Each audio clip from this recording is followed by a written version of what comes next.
Today we learn sentence and its kinds of sentences. ठीक है, तो सेंटेंस क्या होते हैं? और sentence is a group of words का, शब्दों का समूह होता है। दैट रिफर्स अ सेंस, जो कि एक मीनिंग देता है, और अरेंज इन ए पैटर्न, एक पैटर्न में सजा होता है, इधर उधर नहीं होता है। सब्जेक्ट, वर्ब, ऑब्जेक्ट, इस तरह से एक पैटर्न होता है। तो चलिए देखते हैं कि सेंटेंसेस का काइंड्स हम लोग किस तरह से ले सकते हैं। पहले हम लोग लेंगे according to the function. Function के अनुसार सब्जेक्ट कितने टाइप के हम लोग लेंगे? 5 टाइप्स।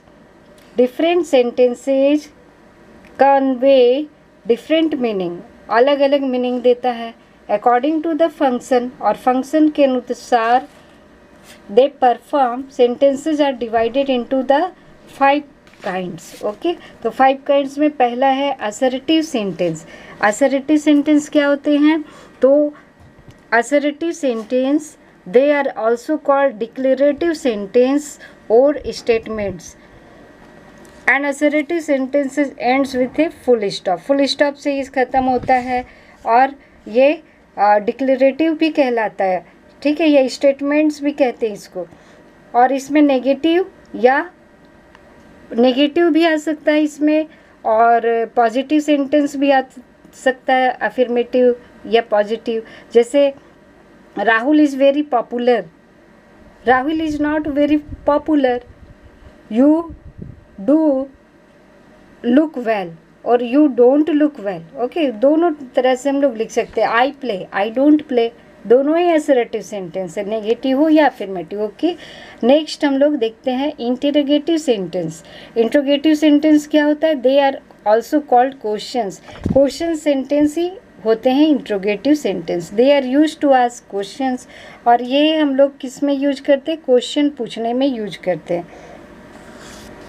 जैसे have you seen Rahul, can't you swim well, did he go with to the market, या what is your name, where are you going, how are you. कि जितने भी क्वेश्चन सेंटेंस है वो कहलाते इंट्रोगेटिव सेंटेंसेज। नेक्स्ट है number 3, और question sentence में भी अफर्मेटिव और नेगेटिव दोनों आ सकते हैं। Why don't you learn your chapter, है ना, ये हो गया negative. Do you learn your chapter, ये हो गया पॉजिटिव या अफर्मेटिव। नेक्स्ट टाइप है इम्पेरेटिव सेंटेंसेस। इम्पेरेटिव सेंटेंस क्या है? इसमें कोई ऑर्डर होता है, रिक्वेस्ट, एडवाइस, प्रपोजल, और ये जो है इसमें सब्जेक्ट पार्ट है वो शुरू में नहीं आता है जनरली। जैसे कहते हैं ना प्लीज़ हेल्प मी, तो वर्ब पहले आ गए। इम्पेरेटिव सेंटेंस में प्रायः वर्ब पहले आते हैं। गो देयर, वहाँ जाओ। कम हियर, यहाँ आओ। Kindly help me to carry this box. ठीक है, तो ये हो गए इम्पेरेटिव सेंटेंस।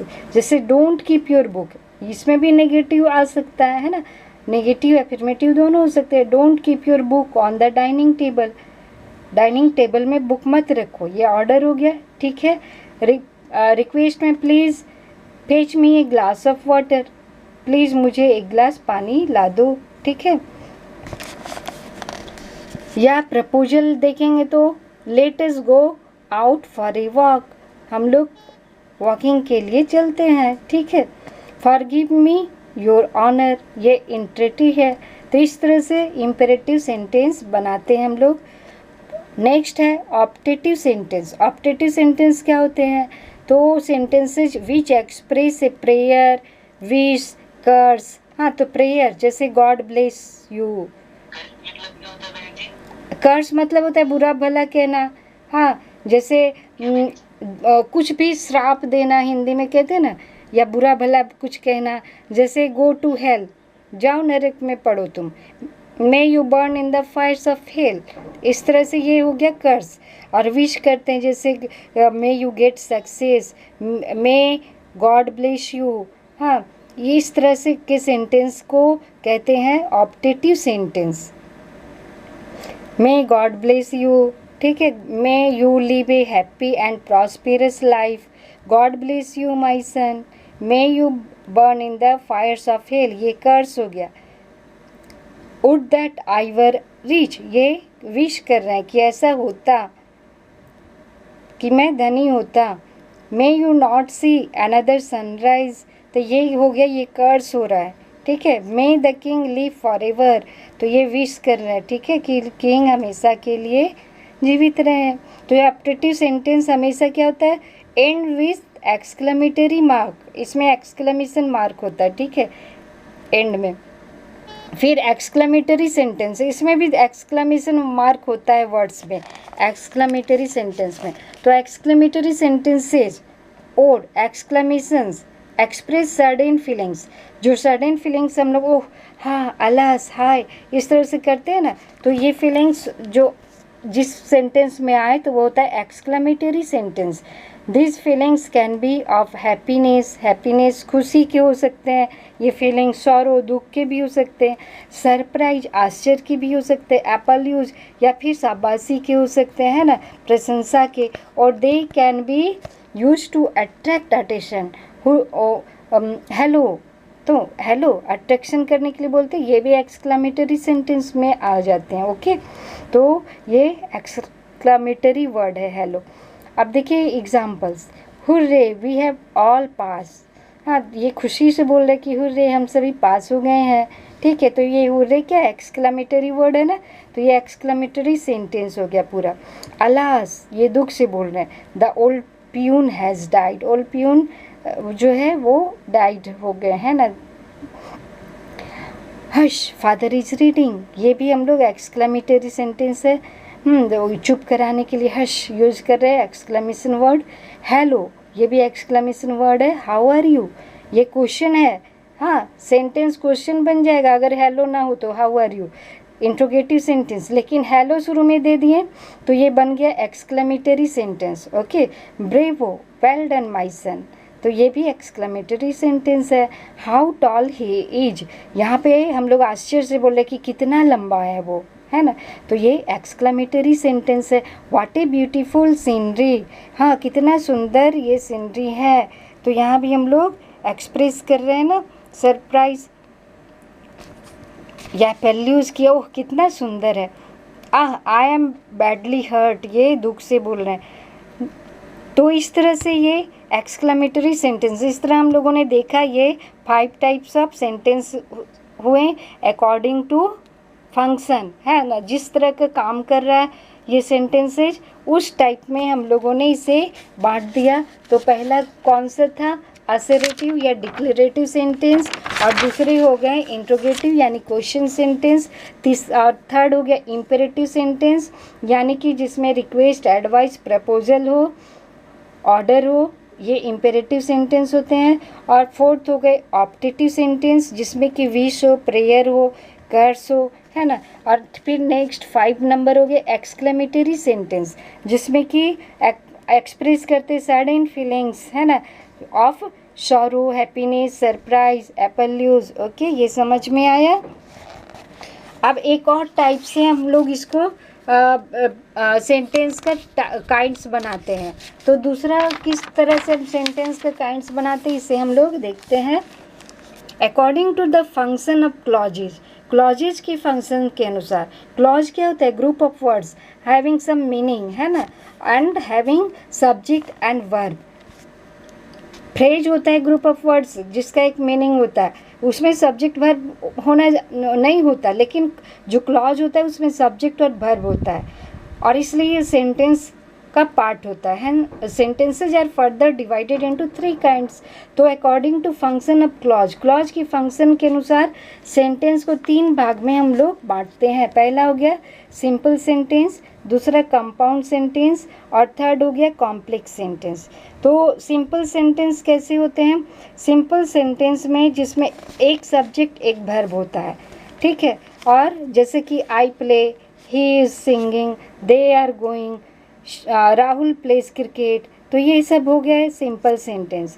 कंपाउंड सेंटेंस क्या होता है, जिसमें कि एक या एक से अधिक सब्जेक्ट होते हैं और वर्ब एक या एक से अधिक होते हैं, और ये 2 क्लॉज या 2 से अधिक क्लॉज इसमें होते हैं और ये क्लॉजेस जुड़े होते हैं कोऑर्डिनेट कंजक्शन से। कोऑर्डिनेट कंजक्शन आप लोग जानते हैं ना, एंड, और, बट, इधर, नीदर, तो उससे जुड़े होते हैं। जैसे I am reading but he is singing, I am reading while he is singing.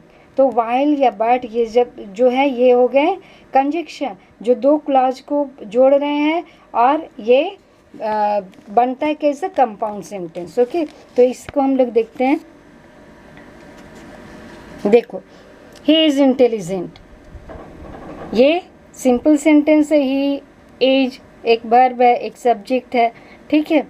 अब इसमें क्या कर रहे हैं, compound sentence number, I have no idea where he has gone, ये कंपाउंड है। हाँ, वो कहाँ गया मुझे आइडिया नहीं है, दो क्लॉज जुड़ा हुआ है ना। और कॉम्प्लेक्स सेंटेंस बोलते हैं जब सब ऑर्डिनेटिंग कंजक्शन से जुड़ा हुआ होता है। अब देखिए, सबसे पहले सिंपल सेंटेंस हमने बताया, we respect an honest man, एक सब्जेक्ट एक वर्ब होगा, ठीक है। कंपाउंड सेंटेंस में क्या होता है, एक compound sentence must have two or more than two clauses joined by coordinate conjunctions। coordinate conjunction से जुड़ा हुआ दो या दो से अधिक क्लॉज होता है ना। each part of a compound sentence has a subject and a finite verb, और दोनों पार्ट में सब्जेक्ट और फाइनाइट वर्ब होते हैं। Each part is independent of one another, और दोनों एक दूसरे से इंडिपेंडेंट होते हैं। ये इंडिपेंडेंट क्लॉजेज होते हैं कंपाउंड सेंटेंस में।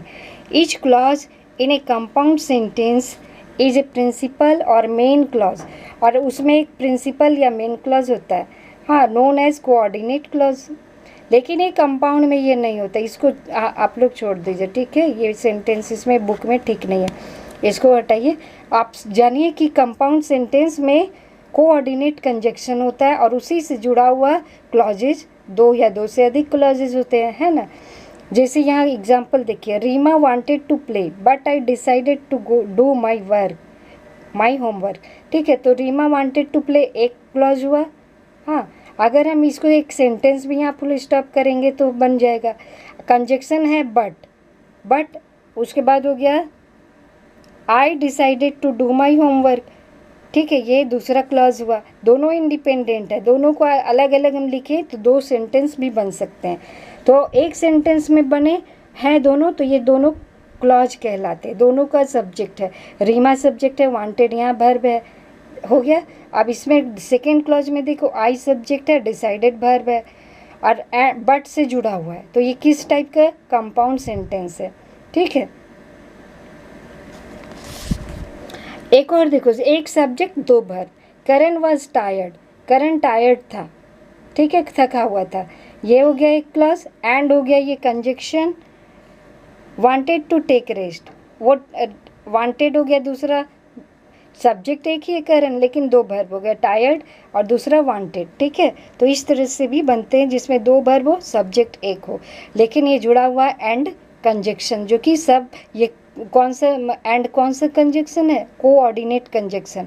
कोऑर्डिनेट कंजक्शन से जुड़ा हुआ सेंटेंस कहलाता है कंपाउंड सेंटेंस। ओके, इसी तरह से यू कैन टेक इट और लिव इट, ठीक है। और यहाँ कंजक्शन है, और से जुड़ा हुआ दो क्लॉज है, यू कैन टेक इट और लिव इट। तो यू एक ही सब्जेक्ट है लेकिन दो वर्ब है, कैन टेक यहाँ पे और यहाँ पे लिव, ठीक है। तो दो या दो से अधिक जो भी हो, अगर वो कोऑर्डिनेट कंजक्शन से जुड़ा है तो ये कंपाउंड सेंटेंस बनाएंगे। क्लियर। अब थर्ड है, इसके बाद आता है कॉम्प्लेक्स सेंटेंस। कॉम्प्लेक्स सेंटेंस क्या होते हैं, complex sentence is one principal clause. देखो, कॉम्प्लेक्स सेंटेंस में एक प्रिंसिपल क्लॉज जिसको मेन क्लॉज भी कहते हैं, एंड वन और मोर सबऑर्डिनेट क्लॉज होते हैं, यानी डिपेंडेंट क्लॉज। डिपेंड करता है सबऑर्डिनेट क्लॉज मेन क्लॉज पे अपने फुल मीनिंग के लिए, ठीक है। Every part has a subject and a finite verb of its own. इसका भी एक सब्जेक्ट और एक फाइनाइट वर्ब होता है, ठीक है। Only the principal clause can be express independently. Principal clause जो है इंडिपेंडेंट होता है, लेकिन सबऑर्डिनेट क्लॉज जो होता है वो डिपेंड करता है, dependent on the principal clause, principal clause पर ये डिपेंड करता है अपने मीनिंग के लिए, फुल मीनिंग के लिए, ठीक है। जैसे एग्जाम्पल देखिए, याद रखेंगे कॉम्प्लेक्स सेंटेंस जुड़े होते हैं सबऑर्डिनेट कंजक्शन से, और कोऑर्डिनेट कंजक्शन अगर हो तो वो कंपाउंड सेंटेंस बन जाते हैं। क्लियर। अब इसके एग्जाम्पल देखते हैं कॉम्प्लेक्स सेंटेंस का। He finds it difficult to make both ends meet though he works very hard. देखो कितना लंबा है, इसमें कहाँ है आपका he finds it difficult to make, हाँ, बोथ एंड्स, बोथ यहाँ पे आपका कंजक्शन जुड़ गया, both ends meet though he works very hard. यहाँ दो जो है ये दो क्या है, ये कंजक्शन है।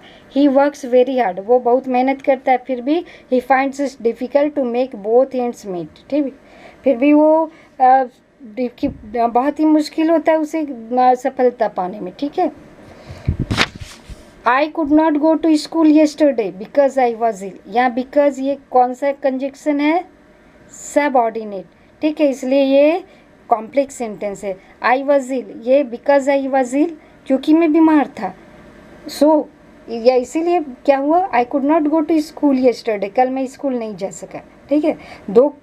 यहाँ पे दो, यहाँ भी देखो दो क्लॉज है, और बिकॉज क्योंकि सब ऑर्डिनेट कंजक्शन है इसलिए ये कॉम्प्लेक्स सेंटेंस हुआ। I will beat you if you talk like that, ठीक है, I will beat you if you talk like that. If यहाँ पे कंजक्शन है सबऑर्डिनेट, और आई विल बीट यू एक क्लॉज है, और यू टॉक लाइक दैट ये दूसरा क्लॉज है। तो इफ़ से जुड़ा हुआ है, सबऑर्डिनेट है, ये इफ़ सबऑर्डिनेट कंजक्शन से जुड़ा है इसलिए कॉम्प्लेक्स सेंटेंस हो गया। I can't tell you where he lives, I can't tell you ये एक हो गया क्लॉज, दूसरा है वेयर ही लिव्स, वेयर यहाँ कंजक्शन है, ठीक है, कंजक्शन है सबऑर्डिनेट, और इसलिए ये क्या बनता है, complex sentence. Where he lives ये सबऑर्डिनेट क्लॉज हुआ, और आई कांट टेल यू ये मेन क्लॉज हुआ। Okay, I think you have understood. Next देखो example, he is the boy who stole my pen. Who क्या है, ये कंजक्शन है यहाँ पे, ठीक है, और ही इज़ द बॉय ये क्या है, ये क्लॉज है, हाँ, हु स्टोल माई पेन जो मेरा पेन चुरा लिया, तो ये आपका नेक्स्ट क्लॉज है जो सबऑर्डिनेट क्लॉज है, और ये सबऑर्डिनेट कंजक्शन है, ठीक है, इसलिए ये कॉम्प्लेक्स सेंटेंस हो गया, ठीक है। I hope you have understood that a complex sentence have subordinate conjunction, compound sentence have coordinate conjunction. Coordinate conjunction से जुड़ा हुआ जब क्लॉजेज होता है तो वो कंपाउंड सेंटेंस बनाता है, और जब सबऑर्डिनेट कंजक्शन से जुड़ा हुआ सेंटेंस होता है तो वो कॉम्प्लेक्स सेंटेंस बनाता है। क्लियर। और जहाँ पे एक सब्जेक्ट एक वर्ब हो वो सिंपल सेंटेंस है। Okay, I think you have understood. हाँ, if you don't if you have some difficulty then comment me and phone me. I will also give the written matter on GetGyan Text that I will give you in the description. Okay, thank you, have a nice day.